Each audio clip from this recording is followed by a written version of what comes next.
el título académico. No es un fraude que un abogado venezolano en un año y medio de estudios o menos ya pueda considerarse abogado colombiano.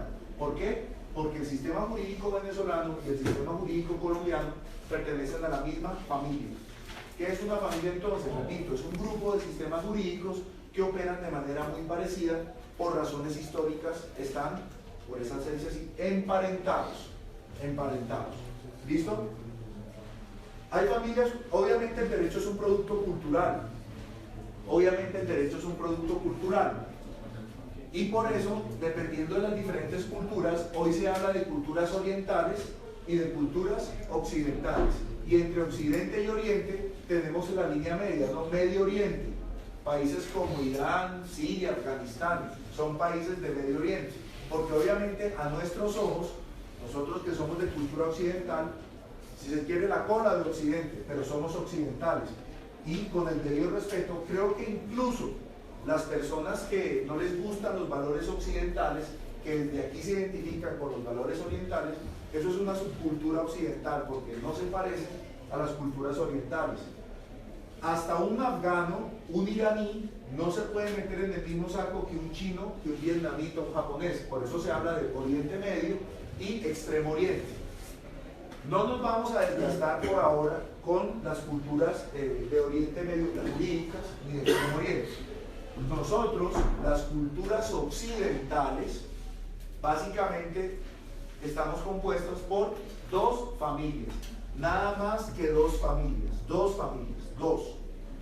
La familia anglosajona, también denominada del Common Law, y la familia romanista, también denominada del Civil Law. ¿Listo? ¿Cuál es la diferencia?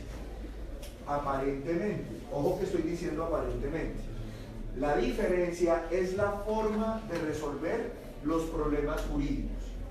La diferencia está en la manera o método de resolver los problemas jurídicos.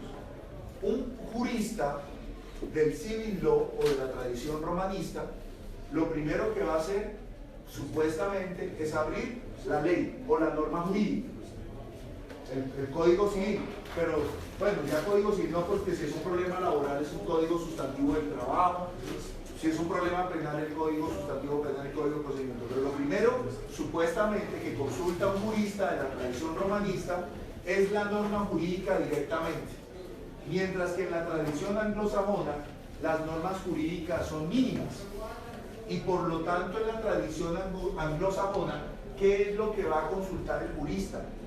El precedente jurisprudencial. Sí, señorita, ¿tu nombre es? Laura. Sí, Laura, tienes toda la razón. Y ustedes lo pueden ver en las películas. Sin embargo, damas y caballeros, no es del todo cierto esta antinomia. Hay un fenómeno que ustedes están hasta las cachas de oír, pero que no podemos olvidar, que es el de la globalización. ¿Qué es la globalización? Eso es un debate tenaz, porque reducirlo al ámbito puramente económico es muy, pero muy superficial. La globalización es un fenómeno antropológico, es más, desborda el marco de lo antropológico. El cambio climático es un fenómeno inherente a la globalización, con independencia de aspectos culturales. Eso ya ha matado especies, ya la megafauna pues ha desaparecido gracias a los cambios climáticos, entonces no es para menospreciar. Por lo tanto, reducir, repito, la globalización al ámbito puramente económico es muy superficial. Entonces, dentro del fenómeno de la globalización también tenemos el aspecto jurídico. ¿Qué es la globalización? Pues se ha definido tradicionalmente como un aceleramiento de los procesos de internacionalización. Entonces, ¿y qué es la internacionalización? Para no ir desplazando el problema, digamos que la globalización es el desmoronamiento de fronteras, la reducción de distancias. Acuérdense que la palabra globalización se debe a que una serie de intelectuales nos hablaron de que el globo, el planeta Tierra, se redujo al tamaño de una aldea por las nuevas tecnologías, por las nuevas realidades políticas, culturales y económicas. Ustedes ya tienen como íntimos amigos a personas radicadas en China y prefieren, gracias a Internet y a otros medios de comunicación, depositar su confianza íntima en esas personas que en sus vecinos del barrio, por lo menos que sus intimidades lo sepa alguien que no conoce el barrio. Eso es también parte de la globalización. Los inversionistas, también gracias a redes, encuentran nuevos mercados. Y hoy en día ustedes son expertos en hacer que una rusa, que un gringo, que un japonés se vaya a Europa. Ustedes viajan a Europa y allá pueden establecer un proyecto de vida, o en África. Eso también hace parte de la globalización. En mi época eso era un fenómeno exótico. En mi época era impensable conseguir pareja a través de internet. Eso era impensable. Hoy no solo la pareja, el inversionista, el trabajo. Hoy en día yo tan viejo encuentro redes de trabajo académico, puedo intercambiar impresiones, hallazgos académicos con investigadores que no tenían ni idea que existían, con los que no me he tomado un tinto, y eso termina generando una amistad tal que uno termina, me consta, teniéndole más confianza al amigo virtual que al amigo físico. También he oído el caso de cómo se crean sociedades virtuales y cómo se generan vínculos afectivos que resquebrajan matrimonios físicos. Prefiero y me identifico más con la pareja por internet que el cucho que me jode la vida en la casa. Todo eso también está pasando. Eso hace parte de la globalización. Pues bien, eso también está acercando a las familias. Eso también está acercando a las familias jurídicas, quiero decir, con una gran realidad. Donde hay grupo, esto es una ley de la política, donde hay un grupo, surge uno o varios líderes, de manera espontánea, de manera inconsciente. Donde hay grupos, hay líderes. No lo sé, pero con toda certeza, aquí en este grupo debe haber un puñado de líderes.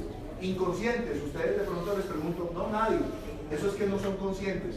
Pero que hay alguien que va marcando la pauta, eso es una ley de la gravedad. Si eso aplica en materia de grupos pequeños, a nivel planetario pasa lo mismo. Por eso, en toda época histórica, siempre ha habido una nación que ha tenido la hegemonía, la batuta. Primero fueron los sumerios, después los egipcios, después babilonios y caldeos, después, así de memoria, los persas, después los griegos, de ahí la película 300, después los macedonios con Alejandro Magno, después los romanos, y así nos podemos remontar. En la Edad Media los más poderosos fueron los mongoles de Genghis Khan, un imperio que iba desde Vietnam hasta Polonia. Después de que se desmoronaron los imperios medievales de Oriente, le tocó el turno irónicamente a Portugal, una nación chiquitica, que sentó las bases de la navegación, con un agravante: el planeta Tierra no debería llamarse planeta Tierra, porque apenas el 25% de la superficie planetaria es Tierra, el otro 75% es océano, y por lo tanto, como ya lo sistematizaría Monroe, el que domina el océano es el que domina el planeta. ¿Quién dio los primeros pasos? Portugal, al circunnavegar África como en los mejores tiempos de los egipcios. Gracias a Cristóbal Colón, los españoles descubrieron América, llegaron a Asia, construyeron un imperio del cual no se ocultaba el sol. Después llegaron los ingleses y bajaron del caballo a los españoles, junto con los holandeses. Napoleón quiso quitarle la hegemonía, no pudo, porque ya estábamos en los tiempos de la hegemonía naval. Napoleón era una mente continental. Después quiso Hitler con los ingleses, no pudieron. ¿Y quién se coló? Los Estados Unidos. Y ahora, por esa misma razón, tenemos una realidad. ¿Por qué razón? ¿Cuál es la facultad de derecho más respetada en el planeta Tierra? ¿Lo dijo Laura? La escuela de la escuela de leyes de Harvard. ¿Por qué? Porque es estadounidense. Lo dijo Matt Groening. La mejor facultad, la mejor universidad de Harvard, porque es la más cara. Porque es gringa. Y así es el mundo. Los más poderosos son los más respetados. Y por esa misma razón hay un punto. ¿A qué familia jurídica pertenecen los Estados Unidos? ¿A qué familia jurídica? ¿Cómo no? A la anglosajona. Con un matiz. No todo es porque los gringos ganaron las guerras mundiales. Lo que pasa es que los gringos también estaban altamente influenciados por los franceses. Cristianes, no se emocionen tanto, sé que están debatiendo el tema, pare bolas. Por los franceses. Los franceses obviamente pertenecen a la tradición romanista, y por esa razón los gringos desarrollaron un método ecléctico. Tienen elementos anglosajones, pero también tienen elementos romanistas. Y por esa misma razón, el método que se está imponiendo a nivel mundial en la práctica y en la enseñanza del derecho es el método estadounidense. Miren ustedes, hay listas para todo, ¿cierto? La mejor banda de rock, el mejor equipo de fútbol. Pues les cuento que también hay listas mundiales de las mejores facultades de derecho del mundo. Obviamente las primeras son las más respetadas facultades de los Estados Unidos. Después, ¿cuál país seguirá? Muy bien, Inglaterra. Después, Alemania, muy bien. Después, Francia. Y ahí siguen, ahí están en la pelea Holanda, Suiza, Bélgica, Italia, ¿sí? Entonces fíjense, pero de lejos. Es decir, eso es la lista más respetada se llama la lista Shanghai, que está, y la consultora más respetada se llama la Quacquarelli Simons, mejor conocida por QS. ¿Y por qué ahora todo es siglas? Porque los gringos todo lo usan con siglas. Entonces, todo lo que hacen los gringos se está imponiendo, lo cual no es todo para bien, aunque tampoco es todo para mal. Yo sé que los estadounidenses han cometido excesos, pero por algo son los que mandan. Por algo son los que mandan, hay que aprender de ellos. Entonces, como ese es el método, que no es el perfecto, no es el ideal, pero es el que se ha impuesto a nivel mundial, ¿cómo razona un jurista? Bueno, no es adecuado hablar de jurista, un litigante estadounidense. ¿Cómo razona? Le llega el caso y como ustedes han podido ver, ¿qué hace este jurista? Este jurista nos dice, este caso, no hay nada nuevo bajo el sol. Primero, ese es el punto de partida de los gringos, que ese es el punto de partida de los romanos. Sí, hay elementos comunes entre los romanos y los gringos. Entonces, como dirían los romanos, nil novo sub sole. No hay nada nuevo bajo el sol. Nada nuevo hay bajo el sol. Ahí, profe, la música de Justin Bieber. No, señores. La música metálica, cristianes, ¿ustedes les gusta la música metálica? No lo sé, no puedo juzgar por clichés. So. ¿Cuándo arranca el metal? El metal no, entre mediados de los 70 y viene, pues, como dice, se viene influenciado por el rock and roll. No, señor. La música metálica se remonta, bueno, la metálica es una banda. No, la música metálica. El rock metálico, no metálica, la banda. La música metálica.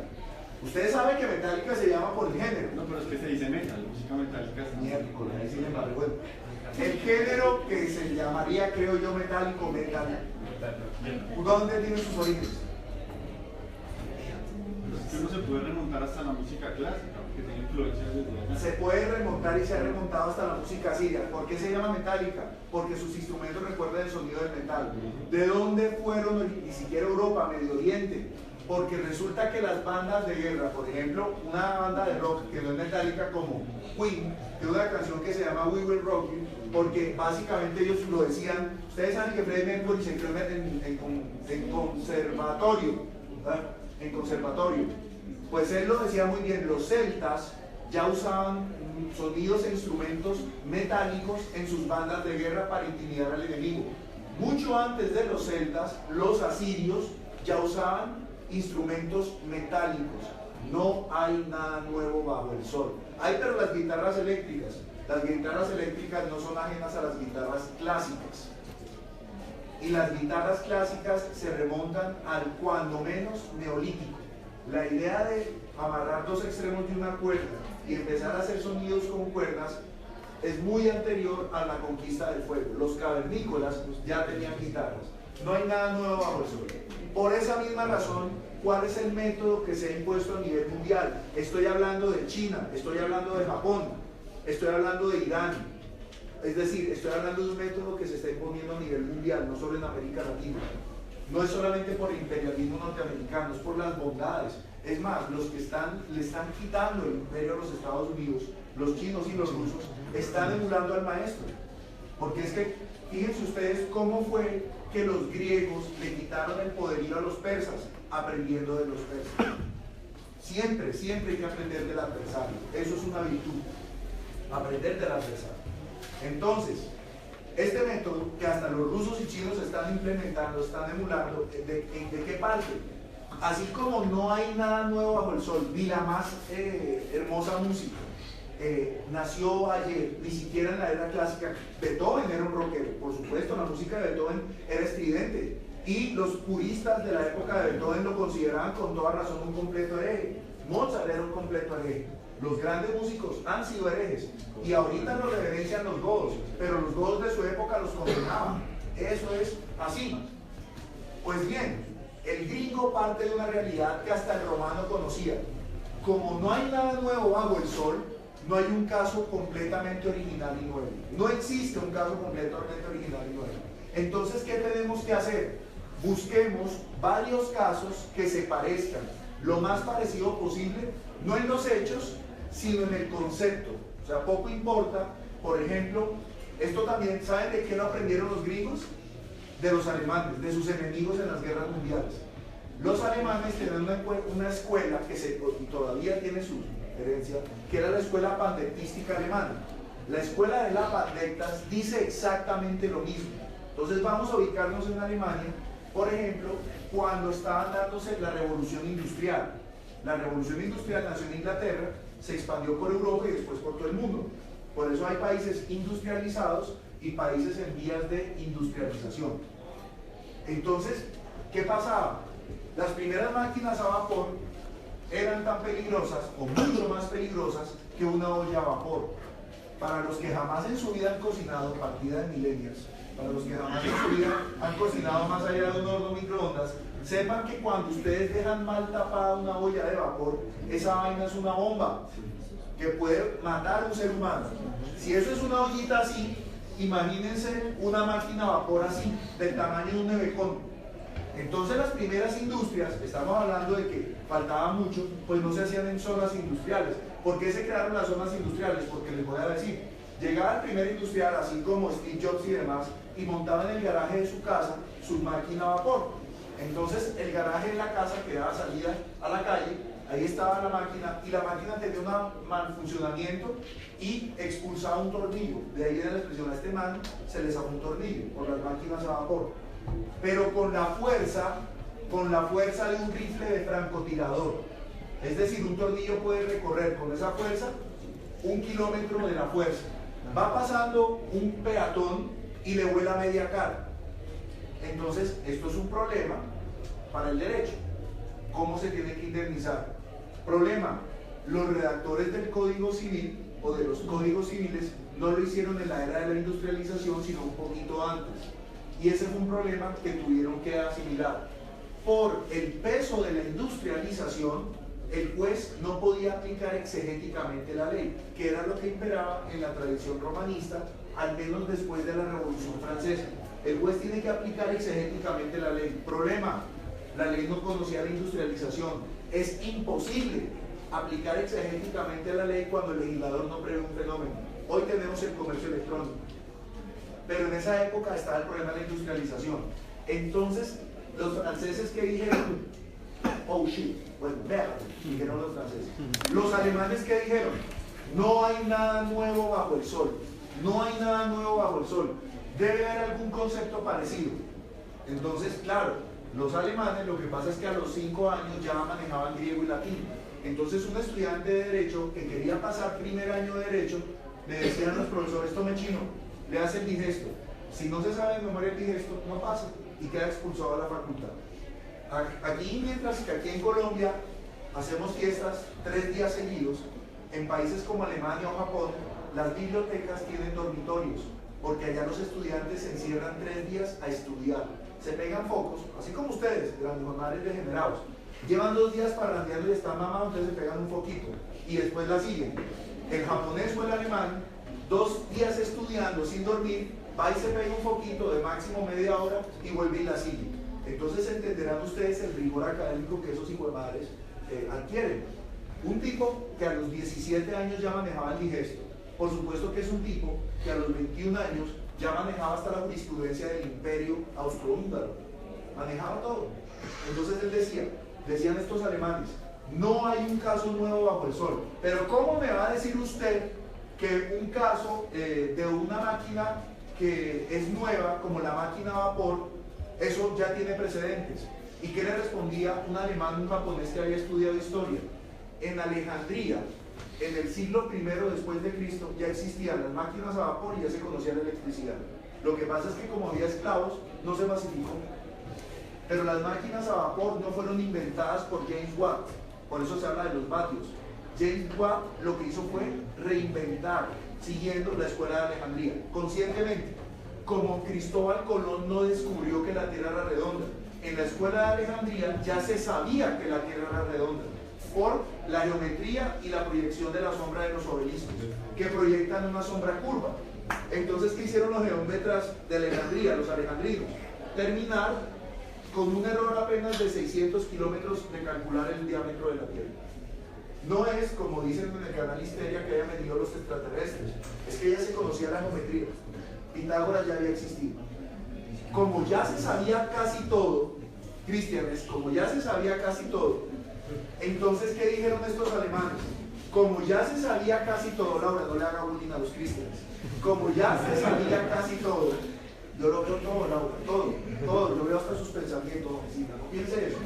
Entonces, pensamiento así, no. Entonces, jóvenes, como los alemanes ya sabían todo esto, ellos dijeron, pues resulta que en la antigua Roma había problemas con los animales bravíos, porque ¿qué pasaba? Ustedes saben que hay rejas, y un animal bravío, un perro, en esa época los perros del circo romano, el pitbull es un pobre, me perdonan aquí los pitbulleros, pero un pitbull no tiene nada que hacer frente a un mastín napolitano de arena, que los enfrentaban contra leones. Sí, eran 5 perros contra un león, pero en ocasiones los 5 perros morían 4 y el quinto mataba al león. Entonces, ¿por qué? Porque el circo romano eran 200.000, el Coliseo, ¿no? Eran 200.000 espectadores, casi tanto como el Bernabéu allá en el Real Madrid, y obviamente un pitbull no era visto, en cambio se necesitaba una bestia de 90 kilos para que fuera visto. Entonces esos perros también se usaban para custodia. Un perro de esos podía reventar la cadena, al mejor estilo de los Warner Brothers, estiraba la cadena y podía atacar a una persona y volarle media cara. Entonces ya se definieron una serie de principios.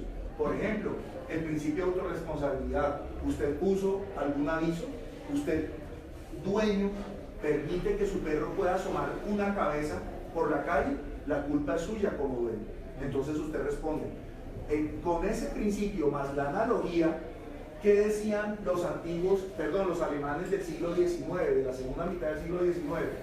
Así como un perro es un animal bravío, pues una máquina a vapor es un instrumento peligroso. Entonces, así como los romanos desarrollaron una dogmática sobre actividades por animales bravíos, nosotros podemos desarrollar una dogmática sobre máquinas peligrosas. Lo que hacía las fauces de un animal de esto lo puede hacer una máquina. Apliquemos los mismos principios. Por ejemplo, si la persona lo que hizo fue retirar la máquina, poner avisos de cuidado con la máquina, y fue la persona víctima la que temerariamente se metió en el predio de propiedad del dueño de la máquina, hay culpa exclusiva de la víctima. Si por el contrario la máquina está al borde de la vía pública y el dueño de la máquina no tomó mecanismos para impedir que la máquina fuera un peligro para la comunidad, hay culpa del dueño de la máquina. Entonces fíjense cómo todo problema, y les digo, el día del examen final les puedo poner un problema sobre intercomunicación satelital. Uy, profe, qué rebuscado. No, señores, todos los días en el Mundial, cuando Cervecería Águila contrata al canal Caracol para que faltando 5 minutos para que se acabe el segundo tiempo de la final del Mundial de Fútbol, rating total, ¿cuánto vale el segundo ahí? El segundo puede costar 100 millones de pesos, el segundo. O sea que si el comercial aparece 5 segundos, son 500 millones de pesos. Por lo tanto, aquí hay un punto. Resulta que pues nadie tiene plata para un satélite. Pues ni siquiera Pablo Escobar, no, nadie tiene la plata. Canal Caracol no tiene señal satelital propia. ¿Qué hace? Se le alquila un intermediario que se lo alquila a la NASA. ¿Ustedes por qué creen que la NASA explora? Ay, qué bonito ver los horizontes. Sí, eso es muy hermoso. Y billete. ¿Cuánto cuesta la hora de alquiler de un satélite de la NASA? Canal Caracol no contrata directamente a la NASA, sino que hay una serie de intermediarios para América y el resto de continentes. Entonces el punto es el siguiente. Llega una micropartícula de un asteroide y toca el satélite.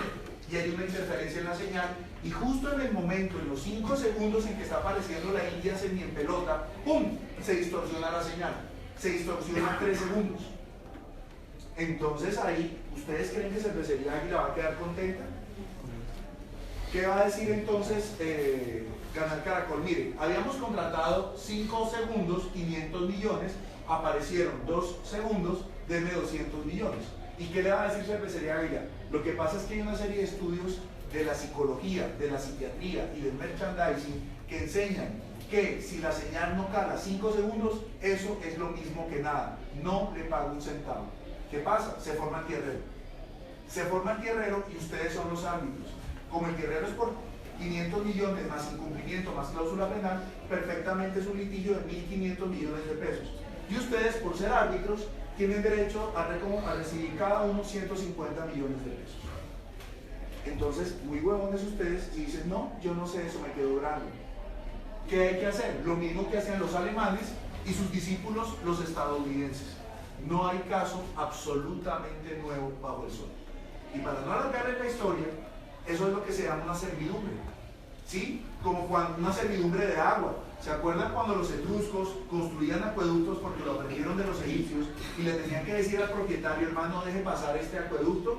Ah, pero yo en mi propiedad hago lo que se me venga en gana. Si quiero hacer mis necesidades fisiológicas en ese acueducto, lo hago. ¿Y qué le decía el sistema jurídico romano? No, señor, por prevalencia del interés general sobre el interés particular. Nosotros no podemos al resto de sus vecinos a comer sus heces. Creamos una epidemia. Por lo tanto, usted tiene que respetarlo. Pero está en mi propiedad. Eso es un gravamen. Esa servidumbre es cómo se maneja la interconexión a nivel de telefonía celular o de comunicaciones satelitales. No hay nada nuevo bajo el sol. Y entonces, ¿qué es lo que pasa ahí? El jurisprudente, la jurisprudencia, toma esos grandes chicharrones y amparándose en la experiencia del pasado, va a construir algo nuevo, pero teniendo presente el pasado. Por eso decía Ronald Dworkin, el derecho es como la literatura. La posición de un juez ante un caso aparentemente nuevo, los gays tienen derecho a adoptar. La posición de ese juez es entender que él, si bien va a manejar cierta dosis de novedad, no es una dosis absoluta. Es como si un autor tuviera que escribir el capítulo 8º de una novela, como si a alguien se le encargara, por ejemplo, dijera a J.K. Rowling, usted me va a escribir la saga del hijo de Harry Potter. Para los fanáticos, que eso cuesta todo un dineral, fanático que maneja, ¿cuántas son las novelas? ¿12? ¿24? No sé. Bueno, me alegra saber que aquí no son fanáticos de Harry Potter, pero sepan, bueno, ¿cuántas novelas son? Yo no creo que Animales Fantásticos deba entrar en la saga. ¿Qué personaje entra ahí? Pues Newt Scamander también está. ¿Dumbledore está ahí? Además que no me la vi bien. Me aburrió y la pagué. Listo. Nada, lo que es hablar desde la ignorancia. Entonces, ¿cuántas son? Más o menos 11, 12 libros. 12 libros. Pues resulta que si por ejemplo el día de mañana y puede pasar, J.K. Rowling escoge un discípulo y le dice, usted me va a escribir sobre la saga del nieto de Harry Potter. ¿Qué le va a hacer la comunidad si este señor no tiene presente los otros 12 libros? ¿Lo linchan, sí o no? Por ejemplo, la saga que a mí me encanta, la del Señor de los Anillos. ¿Cómo los herederos de Tolkien van a escribir sobre el nieto de Aragorn sin tener en cuenta quién era Aragorn, que no es el papá de Aragorn? Eso es lo que hace un juez. Un juez, a la hora de resolver un problema estilo los animales tienen sentimientos, un problema con el caso del ojo de anteojos, el oso de anteojos, perdón, gracias. Los animales tienen sentimientos, son sujetos, son objetos, que hay que ver ahí. Lo mismo que vieron los magistrados de la Corte Suprema de los Estados Unidos en el momento de analizar la eficacia de la abolición de la esclavitud. No es decir, como en el pasado hubo esclavitud, no se puede abolir la esclavitud, sino ver todo el proceso histórico a través del cual se está luchando por abolir la esclavitud, para inscribirnos en esa saga. ¿Cómo se llama eso? Análisis jurisprudencial. Por eso, a mi generación y probablemente a la de ustedes, se les enseñó que la jurisprudencia, eso es una interpretación y ya, pero desde que los gringos han venido mandando en el planeta, hasta la tradición romanista ha visto que la jurisprudencia viene siendo crecientemente un factor, ojo con lo que voy a decir, vinculante, a tal punto que en determinadas ocasiones que vamos a estudiar prevalece sobre la ley. ¿Estamos claros hasta aquí? Entonces, damas y caballeros, por estas razones políticas, históricas y hasta culturales, es que se enfatiza la importancia de nuestra materia. ¿Cristian? ¿No? Ah, ¿me estás dando la clase, Cristian? ¿No? Ah, bueno. No mentiras, Cristian. Bueno, que también, Ya que ya metieron, no metamos el codo, hágale. Estaba pensando en un escrito que yo leí de Frank Oist. ¿De quién? Frank Oist. ¿Ost? Sí, Ost. Ah, sí, sí, sí. Sí, no, no, que No, se llama eso no sé, yo tampoco sé, es alemán.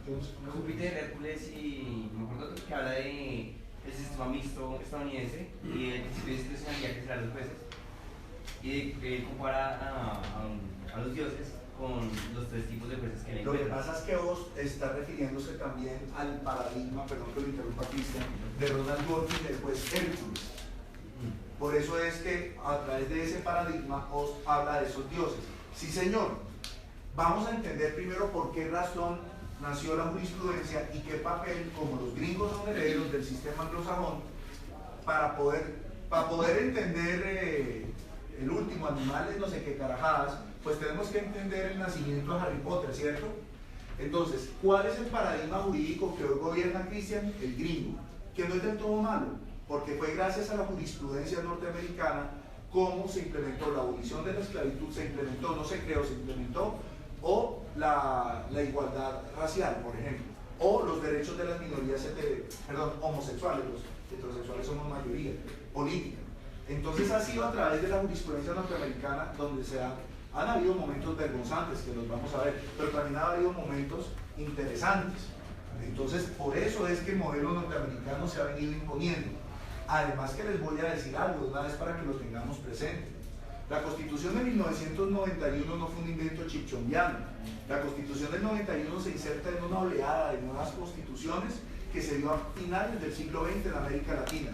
¿Cuál fue la primera constitución que puso de moda el tema de nuestra latitud, de nuestra región? La chilena.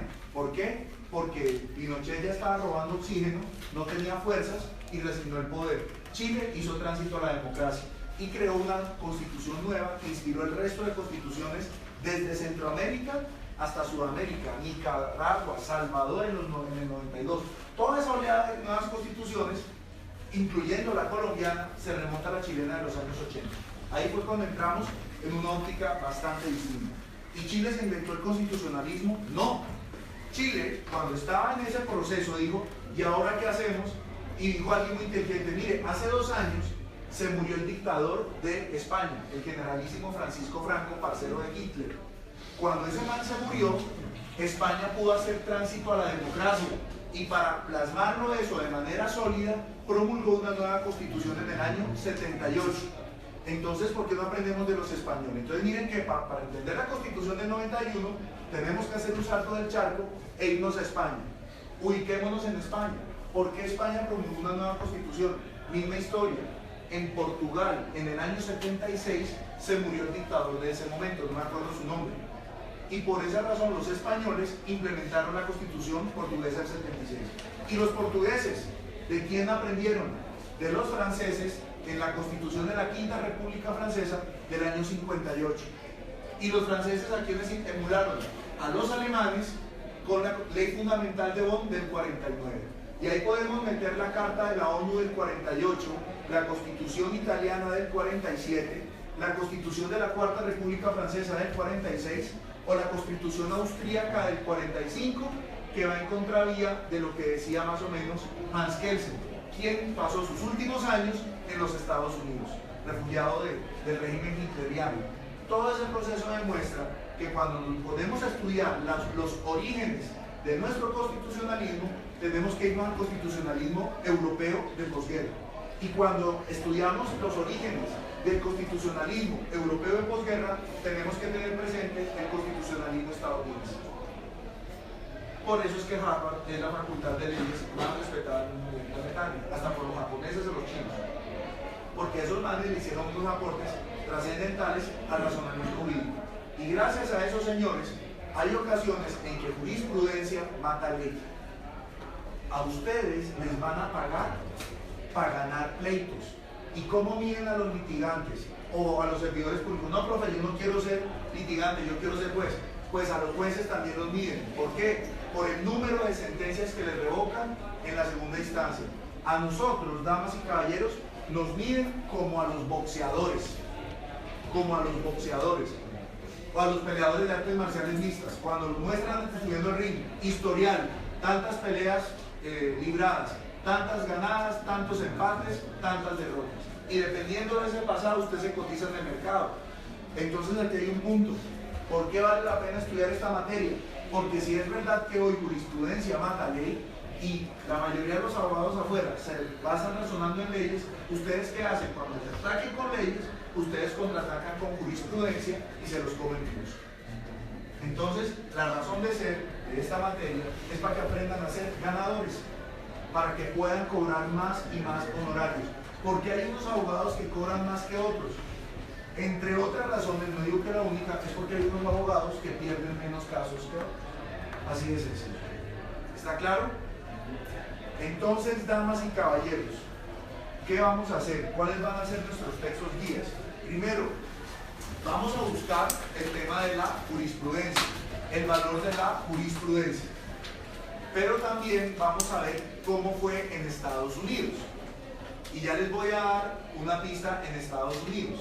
Como Estados Unidos fue provincia del Imperio Británico, los Estados Unidos razonan como en el Imperio Británico. Entonces, van a buscar, puede ser Wikipedia. Yo no les estoy diciendo que ahora todos los trabajos los hagan con Wikipedia, sino que como va a ser un primer paso en Internet, me consta que en Wikipedia, van a buscar el tema de Guillermo el Conquistador y cómo creó él en la Edad Media la Corte Suprema de Inglaterra. Guillermo el Conquistador. ¿Y cómo creó la Corte Suprema? ¿Por qué la creó? Después, les tengo una excelente noticia. Ya les tengo el secreto para combatir el insomnio. Van a entrar a YouTube, pero no van a ver su música favorita, sino que van a buscar un documental muy bueno sobre un fallo que es hito en los Estados Unidos. El fallo Marbury, con Y al final, como suena, Marbury versus Madison. ¿Puedes ver? ¿Marbury? Marbury, como suena, con B de burro, con Y al final, versus Madison. También como suena, Marbury versus Madison. Igual en Google, hace el corrector en YouTube, perdón. Fallo o caso Marbury versus Madison. Se lo van a ver y dentro de 8 días, vamos a empezar a debatir sobre ese fallo. Damas y caballeros, yo les cuento que por ahí ya aprendí que el cerebro humano solamente se concentra máximo 40 minutos en clase magistral. Después se eleva.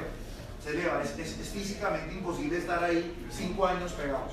Por eso mis clases no voy a querer hacerlas muy magistrales. Si ustedes no me preparan tema, no hay rollo, no va a haber represalias. Pero se volverán magistrales. Entonces, si ustedes llegan aquí con ese fallo visto, vamos a poder debatir. Si no, pues a mamarse mi voz de tarde. Entonces no les digo, dependiendo de ahí, hay como 3 videos. Uno es de 20 minutos, otro es de 30 y otro es de 45. Hombre, cada uno maneja su tiempo. Lo ideal sería que se dieran el de 45, pero si van a estar muy apretados, por lo menos el de 20. Los que no les gusta el video, en internet abunda material serio sobre el fallo Marbury versus Madison. Al que le guste más leer que ver videos, porque es un documental, adelante. El documental es muy bueno. Pero si no les gusta, entonces pueden leer el caso, para que vean cuáles son los orígenes del papel de la jurisprudencia. Momento, no se me vayan. Ahora resulta que como estamos en las nuevas tecnologías, me toca pasarles lista. Entonces yo no sé cómo se hace esta caramada, no he podido hacerlo, pero ya me jalaron oreja. Esperen y voy a intentarlo una vez más.